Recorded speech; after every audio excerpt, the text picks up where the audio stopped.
CM Revanth రెడ్డిపై మాజీ మంత్రి కేటీఆర్ కీలక వ్యాఖ్యలు చేశారు. ఢిల్లీని మేనేజ్ చేసి 50 కోట్లు ఇచ్చి సీఎం పదవి తెచ్చుకున్నారని ఆరోపించారు.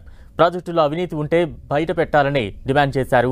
6 గ్యారంటీలను అమలు చేయకుంటే ప్రజల తరపున పోరాటం చేస్తామని హెచ్చరించారు మాజీ మంత్రి కేటీఆర్.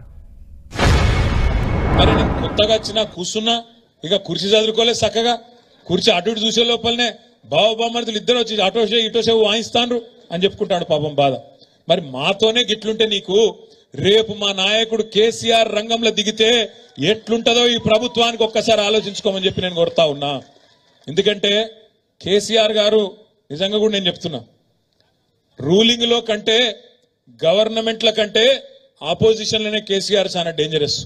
ఎందుకంటే అద్భుతంగా చీల్చి చెండాడడంలో, ప్రజల పక్షాన గొంతు విప్పడంలో, ప్రజల పక్షాన ప్రశ్నించడంలో కేసీఆర్ కంటే పదునైన గొంతు బహుశా భారతదేశంలోనే ఎక్కడా లేదు.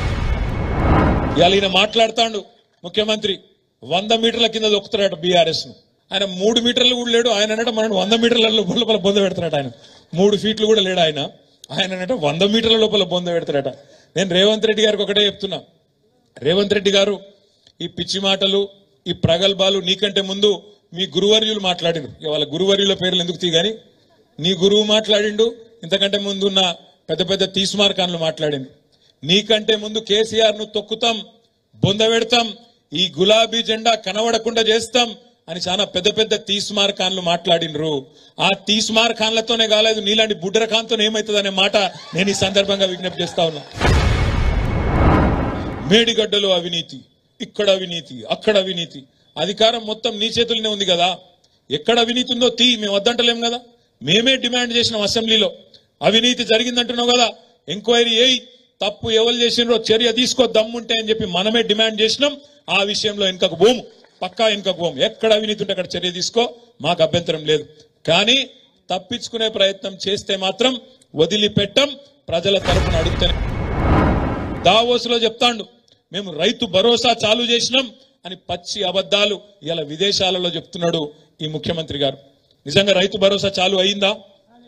కేసీఆర్ ఇచ్చిన రైతు బంధుకే దిక్కులేదు ఇప్పటిదాకా. రైతు బంధుకే ఇంకా మొత్తం పడలే. రైతు బంధుకే దిక్కులేదంటే విదేశాలకు పోయి మాత్రం రైతు భరోసా చాలు చేసిన నేను ఇవాళ పంటకు 7,500 రూపాయలు ఇస్తున్నా అని చెప్పి పచ్చి బోగస్ మాటలు ఇవాళ ముఖ్యమంత్రి గారు మాట్లాడుతూ ఉన్నారు.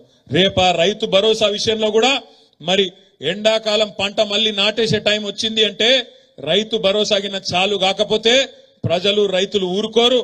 ఆ రోజు పంట కోతల టైంకు బోగస్సు ఈ బోనస్ ఇయ్యక మళ్ళీ బోగస్ మాటలు చెప్తే తప్పకుండా నీ పార్టీని ఊచకోతకొస్తారు రైతులు అనే మాట కూడా ఈ సందర్భంగా నేను విజ్ఞప్తి చేస్తా. ఏమంటాడు ఆయన సెక్రటేరియట్కి పోయి, నేను ఇక్కడ లంకె బిందెలు ఉంటాయనుకొని వచ్చినా కానీ ఖాళీ బిందెలు ఉన్నాయంటున్నాను. లంకె బిందెల కోసం ఎవరు తిరుగుతారే? లంకె బిందెల కోసం ఎవరు తిరుగుతారు? ఏడ తిరుగుతారు? పాడుబడ్డ గుట్టలల్లా, పాడుబడ్డ గుళ్ళల్లా, పాత గడిలల్లా అలా పోయి తవ్వుతా అంటారు. ఆ గడపార పట్టుకొని తటపార తీసుకొని అర్ధరాత్రి పోయి దొంగసాటుకు పోయి తవ్వుతుంటారు. అయ్యా రేవంత్ రెడ్డి గారు, మీరు వినండి జాగ్రత్తగా. మీకు పాపం ఇదివరకు ఎన్నడూ మంత్రిగా పనిచేసిన అనుభవం లేదు, ఎన్నడూ ప్రభుత్వంలో ఉన్న అనుభవం లేదు కాబట్టి నువ్వు అనుకున్నట్టున్నావు సెక్రటేరియట్ కిందేమో బిందెలున్నాయి తవ్వుకుంటా అని. సెక్రటేరియట్లో లంకె బిందెలు ఉన్నాయి నాయన. ఆడ కంప్యూటర్లు ఉంటాయి, పేపర్లు ఉంటాయి, పనిచేసేందుకు అధికారులు ఉంటారు.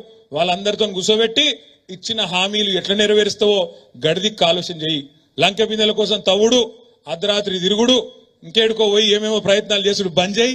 అట్లాంటివి ఏమి ఉండయి ప్రభుత్వంలో, తెలుసుకో అనే మాట కూడా నేను మీకు విజ్ఞప్తి చేస్తాను.